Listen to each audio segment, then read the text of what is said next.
तो ये साधना के बारे में हमें उसकी आवश्यकता, उसकी महत्वता सब समझना है और उसके लिमिटेशन भी हमें समझना है कि केवल पूजा करके हम प्राप्त कर सकते हैं, कदापि नहीं।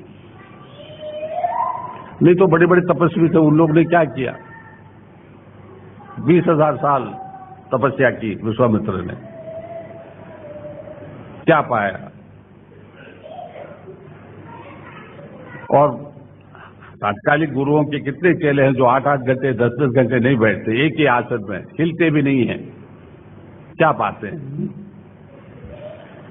तो यहां कैसे हो सकता है कि हमें कुछ न किए हुए को सब कुछ हम प्राप्त कर सकते हैं?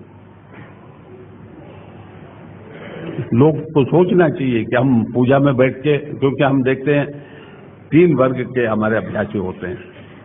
एक जो पद्धति पर पूरा विश्वास रखते हैं, कहते साहब हम 1 घंटे बकायदा बैठ जाते हैं पूजा में, सफाई रोज करते हैं, 9 बजे प्रेयर हम जरूर करते हैं, कॉन्स्टेंट रिमेम्बरेंस कभी कभी कर लेते हैं। 25 साल हो गए, जरा भी प्रगति नहीं है, तरक्की नहीं है। लेकिन वो ये नहीं सोचते हैं कि मिशन के प्रति उनका क्या भावना है, और मालिक को तो भूल ही गए। उनमें ये घमंड है कि मैं जो करता हूं इसी का परिणाम, ये फल जो मिलना है वो मिलना है। मेरा तो अनुभव यह है कि आप जिंदगी भर पूजा में बैठो, कुछ नहीं होना है। दूसरे वर्ग के लोग हैं जो मिशन में काम करने के लिए बहुत तरसते हैं, साहब हम वॉलंटियर बनेंगे, हम किचन में बैठेंगे, पूजा में नहीं आते वो लोग। जहां देखो, चाहे इंदौर हो, चाहे प्रतापगढ़ हो, जहां भी उत्सव मनाया जाता है उनको आप किचन में ही पाओगे। सेवक हैं, सेवा भावना से हमें सब कुछ मिल सकता है। गलतफहमी, किसकी सेवा आप कर रहे हैं? मानव सेवा, अभ्यासी सेवा या गुरु की सेवा? केवल अभ्यासियों की सेवा करने से आपको कुछ मिलना नहीं। ये तो फिर ये लोग भी करते हैं, रामकृष्ण मिशन में वो लोग करते हैं सोशल सर्विस, कई ऐसी संस्थाएं हैं जहां सोशल कर लाखों लोग को खिलाते हैं, पिलाते हैं, सब कुछ करते हैं, कुछ नहीं मिलना है। पूजा में बैठना आवश्यक है, और अगर आप किचन में भी हो तो कॉन्स्टेंट रिमेम्बरेंस में होना आवश्यक है। वहां बैठ के हम इनको क्या खिलाएं, किसको 2 रोटी दें, किसको 3 रोटी दें, इस ख्याल में बैठ गए तो व्यर्थ है आपका समय। तीसरा है जो कहते हैं हम मालिक के साथ ही रहते हैं, हमें न पूजा करनी है न मिशन के बारे में हमें सोचना है, वो तो सब मालिक कर लेते हैं। हम स्पष्ट कहते हैं उनको भी कुछ मिलना नहीं। मालिक के साथ स्थूल रूप में रहने में कोई फायदा नहीं है अगर आप आंतरिक एकता भी नहीं पैदा कर चुके हैं, और जहां भी हो मालिक के साथ हैं ऐसा आप महसूस नहीं कर पाते हैं। ऐसे लोगों को सामीप्यता, जिसको हम आजकल बहुत मिसअंडरस्टैंड कर चुके हैं, गलत फहमी है जिसमें कि हम उनके साथ स्थूल रूप में हैं तो हमें सब कुछ मिलना है, ये बहुत ही बड़ी गलत फहमी है।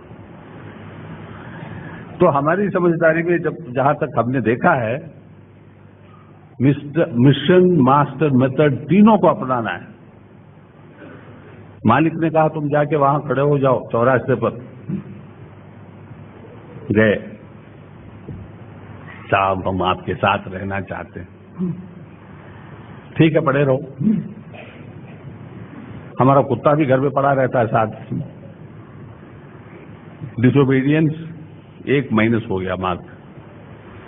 कहते मिशन के हिसाब देखो, हम पूजा में बैठना चाहते साहब, ठीक है बैठो, अनदर माइनस मार्क। तो ओबीडियंस, जब वो कहेंगे पूजा में बैठो, पूजा में बैठो, जब वो कहेंगे खाना पकाओ किसी के लिए तो जाके खाना पकाओ। ये प्रश्न मत करो कि साहब आप कैसे मालिक हैं, कभी कभी कहते हैं पूजा में बैठो, कभी कभी वहां भगाते हैं, कभी कभी वहां भगाते हैं, ये क्या मामला है? आप कभी सोचते कि नहीं? हमारे सामने कुछ अभ्यासियों ने ऐसे बाबूजी महाराज के सामने बहुत ही, यानी क्या कहें, विदाउट रिस्पेक्ट निरादर एक रूप से उनसे बहस किया है कि साहब आप कभी सोचते हैं कि आप क्या कह रहे हैं। बाबूजी महाराज ने कहा साहब हम तो बेवकूफ हैं, शायद 5th क्लास तक हम पढ़े लिखे, उसके आगे तो पढ़ाई की नहीं हमने। तो कहते हाँ हाँ इसीलिए शायद आप ऐसे बोलते हैं, कभी कुछ बोलते हैं कभी कुछ बोलते हैं, और आपके पुस्तक में भी हम देखते हैं कभी कुछ लिखते हैं कभी कुछ लिखते हैं, उल्टी सुलटी बातें। तो उनके जाने के बाद बाबूजी महाराज कहते हैं देखो अक्लमंद लोग हैं, अब इनके सामने हम कुछ बोल नहीं पाते, अब तुम जाके समझाओ। तो 2 घंटे 3 घंटे बैठ के समझाए तो समझाए, नहीं समझ पाए तो नहीं समझ पाए वो लोग, लेकिन खाली हाथ लौट जाते हैं।